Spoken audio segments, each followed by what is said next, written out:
Olá, bem-vindos ao canal. Vamos dar continuidade sobre algumas funções de string. Vamos fazer mais um exemplo aqui. Char pointer dados igual uma string para fazer um teste. Então, vamos criar um ponteiro char aqui. Char pointer resultado igual a 0. Vamos falar assim, resultado é igual strchr dados g, que é string character, que chama. Então, o que ele vai fazer? Ele copia para o resultado, que é um char pointer, a partir da primeira ocorrência do caractere G. Senão, ele vai retornar nulo. No nosso caso aqui, ele vai retornar alguma coisa, né? Resultado, string, resultado. Vamos para o ladinho aqui. Isso aí. Olha lá. Ele pegou a partir da letra G e copiou para frente. Ou seja, ele fez uma substring aqui. Você disse para ele onde que tem que ter o corte e ele fez. A string original era uma string para fazer um teste. Ele pegou o G da string e a partir dali ele copiou para a string resultado. Ele fez uma substring.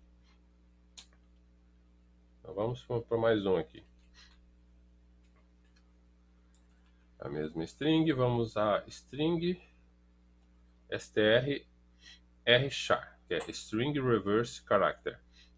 Ele vai procurar a partir da última ocorrência e copiar. Então vamos pegar aqui o R, senão vai ficar igual, né?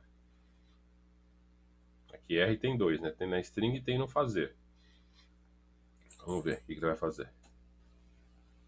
Tá lá, ele pegou a última ocorrência do R, que no caso era fazer, e a partir dali ele fez a cópia. Legal, né? Vamos mais um aqui. Vamos copiar aqui. Eu só peguei caracteres aqui, né? Vamos pegar então uma string completa. Aí o comando é str, quer dizer, string. São bem originais os nomes, né? Como era Unix, né, as coisas tinham que ser pequenas e fáceis de lembrar. Para quem criou é fácil de lembrar, né? Nós é que temos que decorar. Ele vai procurar uma string aqui dentro. Então vamos lá. Viu? Ele pegou a partir de para fazer um teste. Pegou a string para. São facinhos os comandos. São muito difíceis. O difícil às vezes é lembrar a sintaxe, o nome dele. Esse aqui, por exemplo, é strpbrk. Eu não sei o direito que é, tá? Mas é break. Nesse caso aqui, ó, ele vai procurar uma string, mas por qualquer caractere da string. Vamos botar SF, por exemplo. Tem o S do string e o F do fazer. Vamos ver o que ele vai fazer. Olha lá, ele achou string, porque tem o S. Então ele procurou pela ocorrência ali, ou S ou F. Também nunca usei muito isso, tá? Ainda não consegui achar um problema que essa solução se encaixe. Mas se você mexer com strings que você precisa saber o que o cara digitou, por exemplo, configurações na linha de comando, talvez isso daqui seja útil. Mas até agora eu não achei uma utilidade prática, não. Vamos fazer aqui um outro. Só que ele não pode ser char pointer porque vai haver mudança na própria string. Ele tem que ser um char com tamanho definido. Bom, não precisa ser definido, mas tem que ter um tamanho. Vamos botar o tamanho máximo aqui. Porque de antemão eu sei que ele vai diminuir. Então, assim, não pode ser um ponteiro, porque o char vira uma constante. E nós vamos aprender o str ok. Ele precisa alterar a variável. Então, vamos lá. Resultado, aqui, str ok. Esse cara aqui, ele, na verdade, ele vai fazer um parse. Sabe quando você tem vários comandos na linha, separado por vírgula, por espaço, por ponto e vírgula, e você quer pegar eles separados? Uma linha com várias colunas separadas por ponto e vírgula, por exemplo, a função dele é essa. Então aqui tem uma particularidade, né? Ele vai pegar a variável dados e quebrar de acordo com o caractere especificado. No caso, eu mandei quebrar pelos espaços. Mas pode colocar qualquer outro caractere. Você pode colocar ponto e vírgula, aspas, o que for. Então ele imprimiu aqui o primeiro cara. Aí, assim, ele vai me trazer a primeira ocorrência separada do espaço. Para você buscar a segunda, se você quiser continuar obtendo os dados, né, você coloca null no primeiro argumento, assim ele vai continuar trazendo os dados da string inicial. Ele já sabe qual é a string. Você só precisa dizer para ele que você quer continuar o processo. Então, resultado. Isso parece ser meio confuso, mas na verdade é simples. A primeira vez você dá o dado e o separador. Na segunda vez, você só dá o separador. strtok, aí você põe null e continua usando o mesmo separador. Você pode até mudá-lo. Em geral, você não muda, porque se ele está separado por uma coisa, é aquilo para sempre, né? Mas isso varia muito do que você quer fazer. Então, vamos mostrar de novo aqui. Executar. Olha lá, ele retornou uma string. Ou seja, ele vai pegar aqui cada palavra separada por espaço e me trazer separadamente. Se você quiser continuar esse processo, você pode fazer um while aqui, enquanto o resultado for diferente de null. Porque a hora que for null, significa que a string acabou. Eu só fiz esses dois primeiros para você entender. Então, o strtok, sei lá, primeira vez você dá o nome da string. Aí, o que acontece? Por que não pode ser um char pointer? Porque ele vai lá na string e muda ela. Isso eu não sei se é bom ou se é ruim, mas é o jeito que ele trabalha. Aí, se você quiser pegar o próximo campo que está separado, você põe null, porque ele já sabe qual é a string que está lá. Ela já mudou o conteúdo dela. Você põe null, ele fala, tá, então continua daqui para frente. E assim vai até ele retornar null no resultado, nesse caso aqui. Ok? Não é tão difícil, mas assim, às vezes precisa fazer alguns testes para fixar melhor. Muito bom. Agora vamos transformar um texto num número. Isso daí é um pouco mais comum. Então vamos lá. Vou apagar essa parte aqui, desnecessária. Então vamos botar um char pointer, dados. Você só precisa prestar atenção se a função ela pode usar um char pointer ou ela tem que ser uma string com tamanho. O char pointer é constante, você não pode mudar. Mais uma vez, reforçando. Então aqui, aí vamos colocar i é igual a toy, alpha to integer, quer dizer, qualquer string para um número, e o nome do campo. Alguns compiladores vão ter variações, que podem ser alguns parâmetros adicionais aqui para ver se a conversão foi bem sucedida. O C ele não parou no tempo, ele foi evoluindo um pouco também. Aqui quando chegou o C++, aí o C deu uma parada, mas algumas funções sofreram pequenas modificações para facilitar algumas coisas. Talvez o Atoy, na versão que você está usando, se você olhar lá, ele peça para você colocar, ou não, né? Não é obrigatório, e você coloca um caractere para poder verificar se a conversão foi bem sucedida. Isso em C++ tem bastante. Em C depende muito da versão do compilador e coisas do tipo. Então vamos mandar imprimir. Resultado. Eu estou falando que varia porque cada compilador às vezes tem sua implementação melhorada ou modificada para alguma coisa. Mas em geral o C padrão que eu estou ensinando aqui funciona em 99% dos casos. Os 1% que não funciona é que tem opções a mais que não são necessárias, mas você pode colocar ou não. Olha lá, o 10 que era uma string virou um 10 no int, numérico. É facinho, né, essa função. Vamos ver um outro exemplo aqui. Vamos supor que essa variável aqui, ela fosse... você achou que ela fosse um número, mas ela era um código maluco. Então vamos ver. Isso pode ser um problema. Ele converteu para 10, mas a variável não era 10, era 10D3.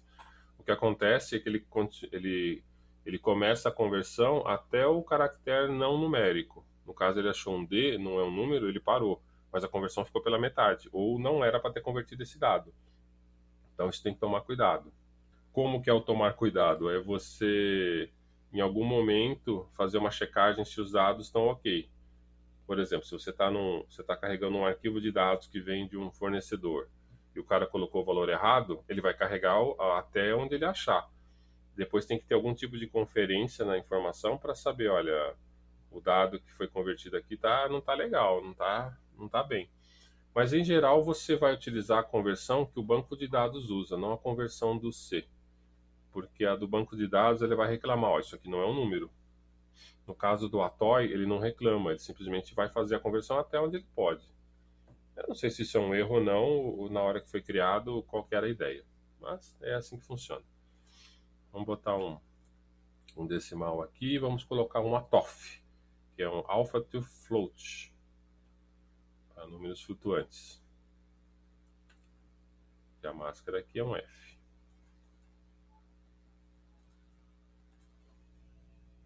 Tudo bem? Deu zero? Que eu... tá. A variável está como int aqui ainda. Não coloquei float. Você viu que a conversão falhou. Isso é outra coisa também. Você colocou o tipo errado, ele falou que fez a conversão, mas não saiu como você queria. As pegadinhas da linguagem. Pronto. 10,23 e os 6 decimais que usa normalmente. Dependendo do compilador, você pode ter ainda um A2D, que é um Alpha to Double. Apesar que o float ele já retorna um double, não tem muito problema. Ou outras funções de implementação. Isso aí depende muito do compilador, né? E da implementação que está sendo usada. Muito bem, vamos passar agora para funções. Função, vamos apagar aqui antes de começar, né? Função é um pedaço de código ou subrotina que faz uma atividade específica. Segundo o manual do Ken Thompson, o criador do C, um dos criadores, uma função deve ter uma atividade específica, não fazer mais do que foi desenhada para fazer e não conter muitas linhas. Bom, na prática a teoria é outra, né? Quando o C foi desenhado, a interface gráfica não existia, daí as funções terem poucas linhas. Hoje em dia, se você utilizar o C ou o C++ com interface gráfica, talvez a quantidade de linhas de uma função pode aumentar um pouco. Mas tente manter em mente colocar poucas linhas em uma função, ou só aquilo que é realmente necessário. Uma função, além de ter um nome autoexplicativo, por favor, né, crie uma função com nome autoexplicativo ou tente fazer isso. Pode ou não receber parâmetros e pode ou não retornar valores. Então vamos ver um exemplo prático aqui. Void concat string sharPointer. Agora que você já tem conhecimento de ponteiros e outras estruturas, talvez seja mais fácil você entender função. Então, primeira coisa, temos que definir qual é a assinatura da função, que significa dizer o nome da função, dizer os parâmetros que a função recebe e se retorna algum valor. Vamos aprender mais uma coisa aqui. A palavra void que você está vendo ali na frente é um tipo de dado semelhante a int, char ou float. Só que ele diz ao C que não haverá valor nenhum de retorno. Para podermos usar a função lá embaixo, depois do main, temos que definir a assinatura dela antes do main, ou escrever toda a função aqui em cima. Em geral, escrevemos a assinatura em cima e o corpo embaixo. Então, como que é isso? Vamos criar um código aqui. sharPointer origem igual valor origem. sharPointer mais valor. Eu estava sem inspiração, acabou ficando esse nome aí. Vírgula adicionado. Aí vamos usar a função concat, que ainda não escrevemos, passando como parâmetro o sharPointer origem e o sharPointer mais valor. Como a função tem um void, ela não vai ter retorno, então não tem nenhuma variável associada ao retorno dela aqui. Agora vamos lá embaixo e vamos escrever a função. Void concat. Não é para eu escrever a assinatura lá em cima que eu não tenho que fazer aqui de novo. sharPointer. Aí eu vou botar o nome da variável aqui. Você podia botar lá em cima também, mas em geral o pessoal não gosta muito de fazer isso de umas décadas para cá, porque se você mudar o nome da variável aqui, você vai ter que mudar lá em cima. E lá em cima ele só precisa saber a máscara da função, não precisa saber nome de variável. Então, char destino com 100 posições. Chutei um número aqui, tá? Não tem nada calculado. Inicializado com string nula. Então, vou usar o strncopy aqui, porque agora está tudo numa variável. Eu não preciso mais me preocupar com procurar tamanho, já está tudo lá. strncopy copie para destino.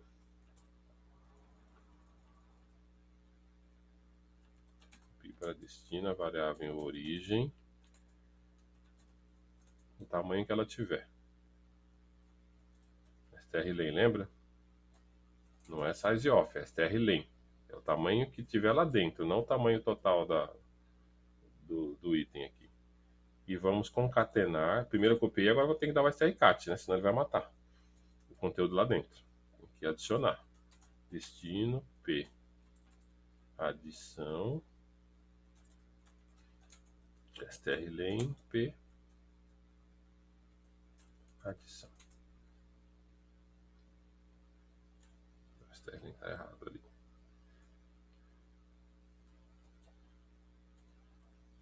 Muito bom. Vamos imprimir aqui dentro. Só para ver. Ficar claro onde está o que, né? Dentro da função. Aí vamos imprimir e vamos colar algumas linhas aqui para facilitar. Destino. Tudo bem? Vamos ver.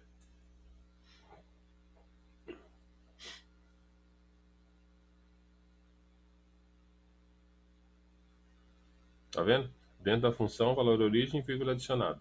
Ele foi lá dentro, pegou os dois parâmetros, concatenou numa string e imprimiu lá dentro da função. Ficou claro essa parte?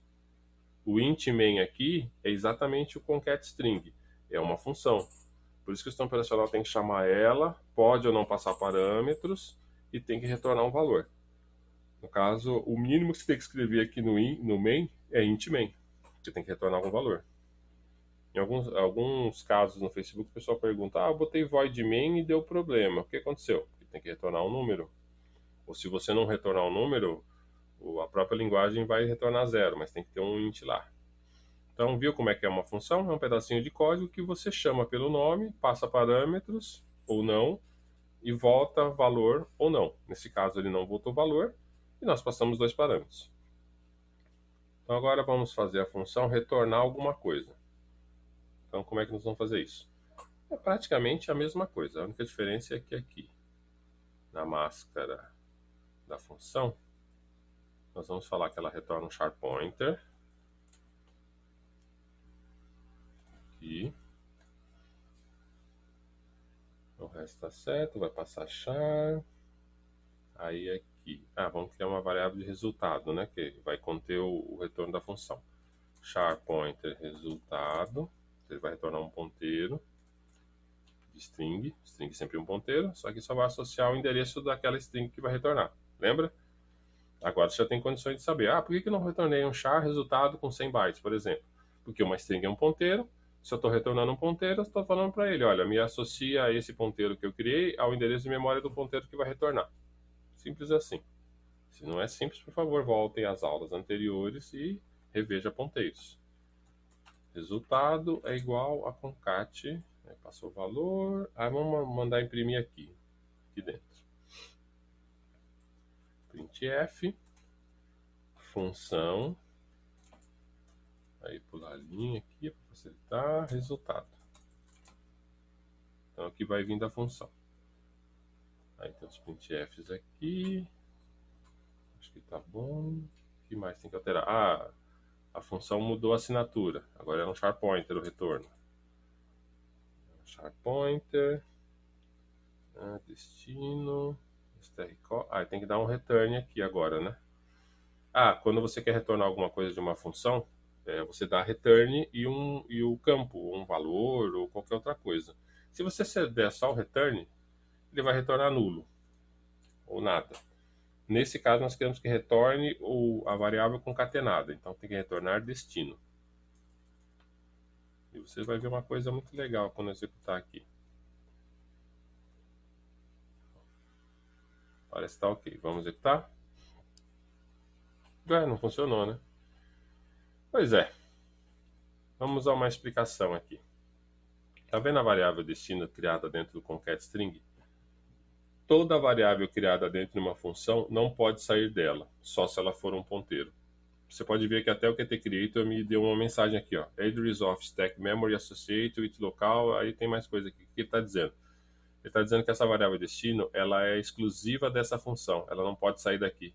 Então o return não funcionou. Ele já me deu um aviso aqui, né? E aqui, se você olhar a opção 4 aqui do compilador output, ele fez a mesma coisa, ó.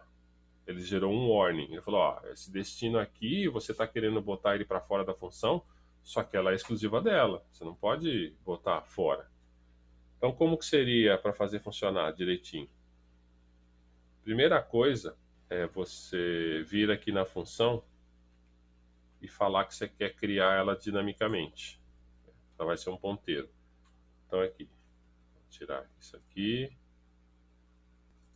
Por que eu teve 3 aulas explicando sobre ponteiro? Porque ele é crítico em tudo aqui em C. Então vamos lá, isso aqui vai ser um sharp pointer destino.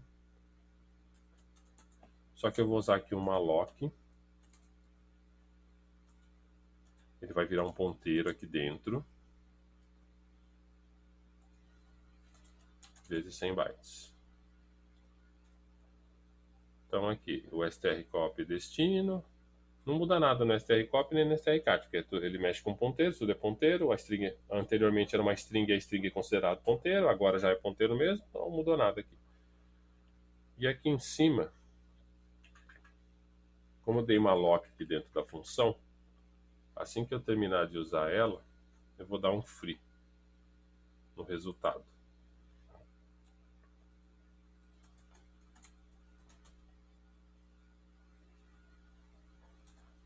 Então vamos dar uma explicação sobre isso. Bom, você retornou um ponteiro aqui criado por malloc, então temos que dar um free. O malloc está dentro da função, mas de qualquer forma tem que dar um free em algum lugar. Essa é a parte que a maioria não lembra de fazer e começa a dar problema de memória. Hoje em dia, a memória não é um problema, mas para manter a boa prática, é bom utilizar e também você fica mais esperto com dispositivos embarcados, como telefone, Raspberry Pi, Arduino e outros componentes. Então, assim, deu uma lock, tem que ter um free em algum lugar, é a contrapartida dele. Se você deixar de fazer, e for um sistema embarcado, talvez você tenha memory overflow. Assim, estourou a memória. Ou buffer overflow. Não, buffer overflow não, mas vai ter memory overflow. Quer dizer, eu estou tentando alocar memória e não estou conseguindo. Por quê? Porque o sistema operacional, eu acho que eu esqueci de falar, eu comecei a explicar isso numa aula e acabei deixando de lado. O sistema operacional ele libera a memória, só que ele demora, não é uma coisa rápida. Ele tem uma rotina que passa de tempos em tempos, verificando se a memória é útil ou não, e aí ele libera para o sistema. Se você usar o free, você está dizendo para o sistema operacional, libere imediatamente. Então, essa é a vantagem de usar o free. Se você está usando aqui, que nem eu estou usando notebook ou desktop, que tem 8 GB de memória, 16 GB de memória, você não vai nem sentir isso. Só que conforme você for fazendo o processamento do seu programa, principalmente se ele é um programa que faz muito processamento e usa muito, aloca memória o tempo todo, em algum momento você vai sentir isso daí. Você vai, pô, tô com 16 GB de memória e o programa falhou por falta. Por quê? Porque você alocou memória e não liberou ela mais rápido do que o sistema operacional pode fazer. Então, assim, você foi alocando memória e destruindo ela, quer dizer, não utilizou, mas você não deu free. Aquela memória ficou presa no sistema operacional. Se você faz operações, por exemplo, de 1 milhão de registros, 500 mil registros, você talvez em algum momento vai dar assim, falta de memória. Fala, pô, mas tem 16 GB, como que deu falta de memória? Porque você não foi dizendo para o sistema operacional liberar. E o sistema operacional não foi rápido o suficiente para disponibilizar ela para você. Simples assim. Tudo bem? Já falei demais, né? Então vamos executar. Ah, funcionou. Por quê? A função retornou um ponteiro de memória e não um valor de uma variável que estava lá dentro que era exclusiva da função. Quando você retorna ponteiro, você está dizendo qual é o endereço de memória. Então, assim, o endereço de memória não é fixo da string. Desculpa. O endereço de memória não é particular da função. É um endereço de memória. Ele é público dentro do programa. Se você for passando ele para as funções ou retornando ele para outros lugares, o endereço é sempre o mesmo. Ele é público ali. Por isso que o C é tão poderoso para criar linguagens e criar aplicativos que mexem com memória ou que fazem máquinas virtuais. Você pode ter certeza que o VMBox e outras máquinas virtuais são feitas em C. Eles podem até ter alguma interface gráfica para facilitar a visualização, mas lá dentro, o módulo que funciona, o core do sistema, o núcleo do sistema, é provavelmente em C. Isso se não for em Assembler, né? Mas de Assembler é mais difícil. Então vamos lá, vamos fazer mais uma função aqui que não tem parâmetro nenhum. Você não passa nada para ela. Então concat_string. Como que eu digo que não vai passar nada? É o void que nós acabamos de aprender. Void. Aí a função não vai receber parâmetros. Aí vamos mudar essa parte aqui.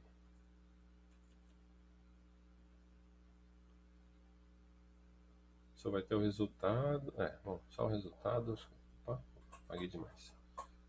A origem não vai precisar. SharPointer resultado. Aí concat_string também não vai passar parâmetro nenhum. Vamos lá. Aqui, como eu não estou passando parâmetro nenhum, eu não coloco nada, tá? O void é só na assinatura da função, não é na execução do código. Então aqui não vai passar nada. Aí vamos imprimir resultado. Não vou dar free, porque não vai ter malloc. Vai ser uma coisa bem simplesinha, quer ver? Aí aqui também, como aqui já é a função, eu tenho que dizer para ela que ele não vai passar nada, que é um void. Tá vendo que o QTQ está dizendo que tem conflito de tipos aqui. Ele não está achando essa função com essa característica, né? Mas já tirei aqui. Aí vamos tirar esse cara aqui. Lembra que eu falei que uma string ele considera como um ponteiro? Então o que vai acontecer se eu retornar uma string aqui? Não um campo string, uma string. Ah lá, funcionou. Magicamente, né? Cadê o retorno de ponteiro? Vamos lembrar que uma string para C já é um ponteiro, por isso a função retornou a string sem problemas. Ou seja, ela retornou um ponteiro daquela string. Difícil? Então vamos fazer uma rotina que não retorna pela função e sim pelo parâmetro. Quer dizer, eu não vai ter esse SharPointer aqui de retorno da função, e sim o próprio parâmetro que eu passei é que vai retornar o conteúdo que eu quero. Essa é boa, hein? Então vamos lá. Vamos aqui para cima. Então a função não vai retornar nada. Então um void aqui. Só que eu vou passar um SharPointer para ela, ponteiro. Você viu que agora praticamente tudo é ponteiro. Quando você for usar funções, nós vamos fazer aquele programinha de cadastro lá numa das aulas, você vai ver que praticamente tudo é ponteiro ou endereço de memória.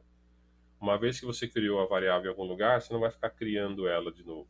Porque dentro da função, se você passar um parâmetro que não é ponteiro, ele vai fazer uma cópia. E essa cópia só é válida dentro da função. Lembra da aula anterior?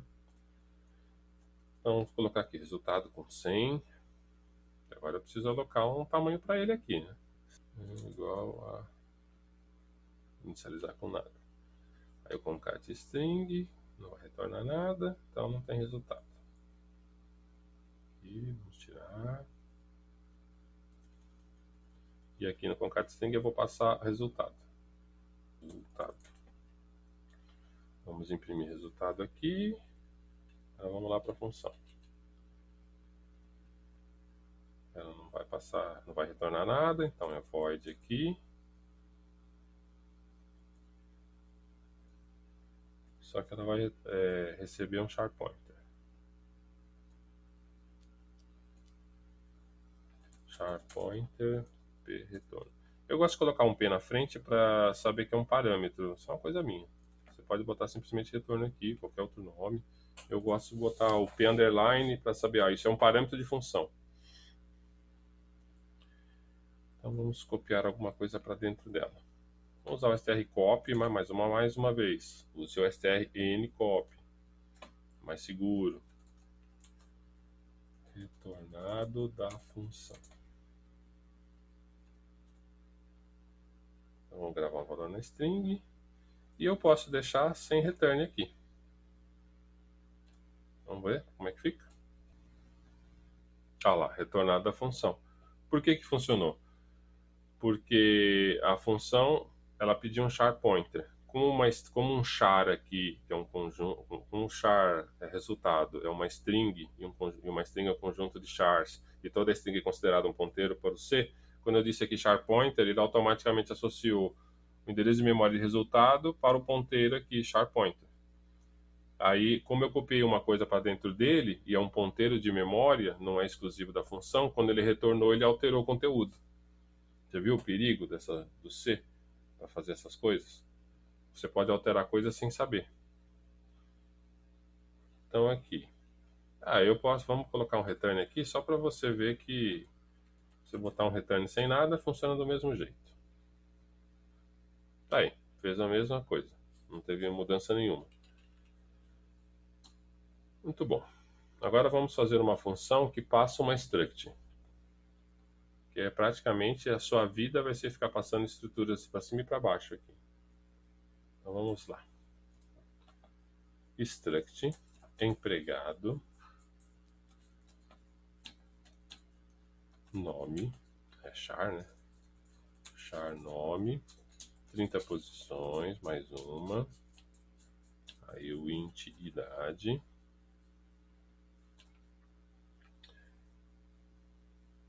Estou colocando no lugar errado. Para que a struct seja visível para a função, ela deve ser criada fora da função main. Assim, todas as funções podem utilizá-la.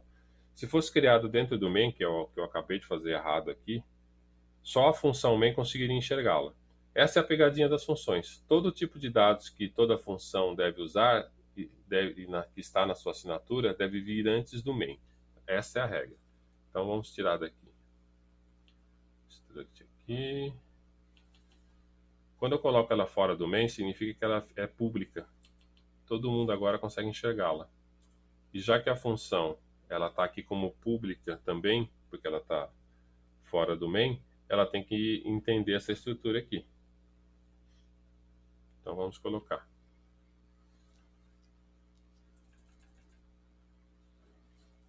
Como a estrutura está pública ali, agora eu posso colocar a estrutura aqui, ele vai entender que existe. Empregado pointer.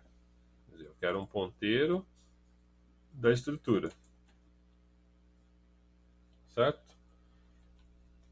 Então no main aqui, vamos criar a estrutura, uma variável. Então vamos criar struct aqui empregado. Muito bom, vamos chamar a função.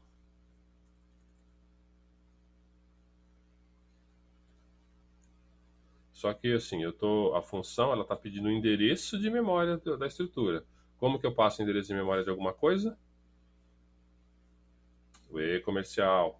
Aí estou passando o endereço da estrutura. Aqui o endereço da estrutura empregado.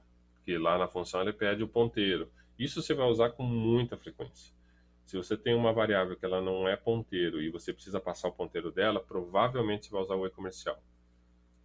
Então, printf nome. Aí empregado nome. Printf idade. E empregado idade.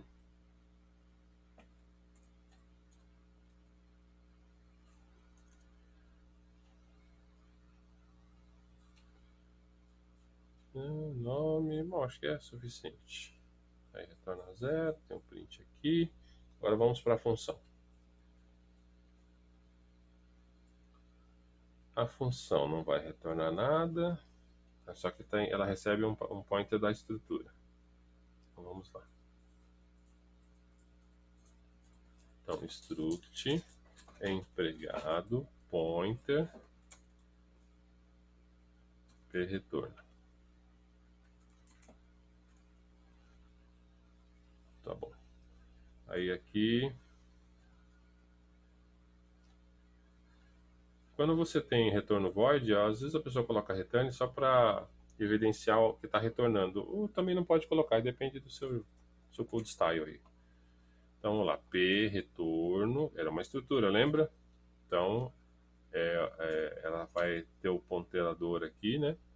Nome, igual se eu tivesse com a estrutura lá em cima. Só que ele é um ponteiro e o nome dela chama p retorno. P retorno pointer nome. strcopy, p, retorno, pointer, nome, vou colocar nome maiúsculo, chega de escrever meu nome, e o p, retorno, pointer, idade igual a 22. Posso não botar o return? Fica a critério. Então vamos executar. Viu como funcionou? Nome e idade. Por quê? Porque a função recebe um ponteiro. Ponteiro de uma estrutura. A estrutura tem que ser pública, então ela tem que começar antes do main. A função também é pública, então por isso que ela começa antes do main. Só que a função recebe um ponteiro da estrutura, e dentro do main eu não criei ela como ponteiro. Como que eu passo para ela o ponteiro da estrutura? Eu dou o e-comercial. Se eu tivesse criado estrutura empregado, pointer empregado e ter feito uma lock, eu poderia passar ela sem o e-comercial. Ela funcionaria, só que embaixo teria que dar o free. Entendido? Isso é meio complicado, hein? Tem que prestar muita atenção. Sim, não é complicado, mas o entendimento às vezes é difícil. Por isso que eu demorei uns 10 episódios para falar sobre ponteiro e fiz uns 3 episódios sobre isso, porque é muita coisa sobre ponteiros. Vamos fazer mais uma brincadeira aqui. Estrutura empregado, aí temos a função concat, deixar ela do jeito que está. Vamos criar uma função aqui, uma outra função. Só que ao invés de eu colocar a assinatura dela aqui e escrever ela lá embaixo, eu vou escrever ela direto aqui, o corpo. Então, empregado também retorna. Só que como o código vai estar aqui, eu preciso saber o nome da variável nesse momento. Ele não é só uma assinatura, ela é a função, ela já é a função, o corpo da função. Retorno, pointer, idade, igual a 30. Isso que está errado ali em cima. Struct. Tá vendo? Ó, eu já escrevi a função direto aqui em cima. O pessoal não gosta muito de fazer isso porque fica entulhado, né? Fica muito cheio de coisa aqui em cima. Mas nós vamos aprender uma forma de isso não ficar tão complicado. Tá vendo aqui? Então eu já defini a função colocar idade e já defini o corpo dela ali. Então ela tem que ter o parâmetro ali já o nome correto. Agora eu vou vir aqui embaixo. Como ela está lá em cima, ela tem a visibilidade total. Vamos agora aqui na função concat_string. Ó, depois que ela definiu a idade, vamos chamar aquela função que eu criei lá. Colocar, ela não retorna nada, né? Colocar idade e passando o ponteiro da estrutura, que já está aqui dentro, só que tem outro nome. Vamos ver? Olha lá, ele mudou para 30. Por quê? Porque na função concat string era para 20, só que lá dentro eu chamei a função colocar idade, ele mudou para 30. Como eu estou passando ponteiros de memória, tudo está sendo atualizado na estrutura main que eu criei aqui. Porque a memória ela está sendo compartilhada por todas as funções. Então, cada uma delas está mexendo na memória de um jeito. Por isso que o resultado final não foi 22, foi 30. Porque eu chamei a função aqui, passei o ponteiro da memória da estrutura, que também estava sendo compartilhada por concat, alterei o valor lá. Quando eu voltei, o que eu fiz foi alterar um valor numa outra função dentro da função que eu estava mexendo. Isso daí é um perigo, porque eu já tinha mudado a idade para 22. Aí chamei a função colocar idade, passando também o parâmetro de estrutura, que ela podia estar fazendo uma outra coisa qualquer, só que acabei mudando a idade lá dentro. Isso pode ter sido um erro. Não era para mudar a idade lá dentro. Mas como eu estou passando um ponteiro público para todas as funções, tudo que eu fizer em qualquer função vai afetar o ponteiro, ou o conteúdo do ponteiro. Tá certo? Agora você entendeu que ponteiro é tudo no C. Tudo em C é ponteiro. Tem uma regra em C que diz o seguinte: toda vez que você criar um dado, você vai utilizar o endereço de memória dele ou o ponteiro para ficar repassando as informações. Você nunca vai criar uma cópia daquele dado. Você sempre vai usar aquele dado que foi criado uma vez só. Então, estude ponteiros, faça testes, que isso é muito importante. Tira o e-comercial, tira o asterisco, põe e-comercial em algum lugar, põe um asterisco. Então, é muito crítico você entender essa parte. Certo? Então, vamos encerrando por aqui. Ainda tem mais um pouco para ver sobre funções e ponteiros, mas acho que já deu um nó na cabeça aí, né? Então, vamos encerrar por aqui. Por favor, não esqueça de dar um like, compartilhar o vídeo, inscreva-se no canal e clique no sino para receber atualizações. Obrigado.